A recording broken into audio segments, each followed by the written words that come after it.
முன்னாள் சென்னை மேயரும் மனிதநேய அறக்கட்டளை நிறுவனருமான சைதை துரைசாமியோட மகன் வெற்றி துரைசாமி.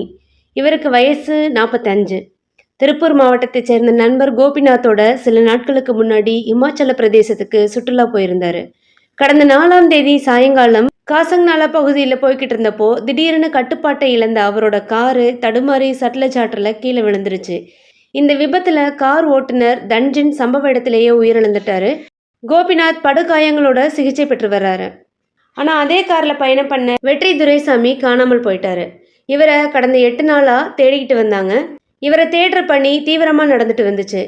ஹிமாச்சல பிரதேஷ் போலீஸார், தேசிய பேரிடர் மீட்பு படையினர், ஸ்கூபா டைவிங் வீரர்கள், அது மட்டும் இல்லாமல் நூற்றுக்கணக்கான உள்ளூர் மக்கள், இவங்க எல்லாரும் சேர்ந்தே இந்த தேடுதல் பணியில் ஈடுபட்டாங்க. இந்த தேடுதல் பணியோட ஒரு பாகமா வெற்றி துரைசாமியோட உயரம் மற்றும் எடை கொண்ட ஒரு பொம்மை பல்வேறு கோணங்கள்ல இருந்து இந்த ஆத்துக்குள்ள தூக்கி எறியப்பட்டுச்சு.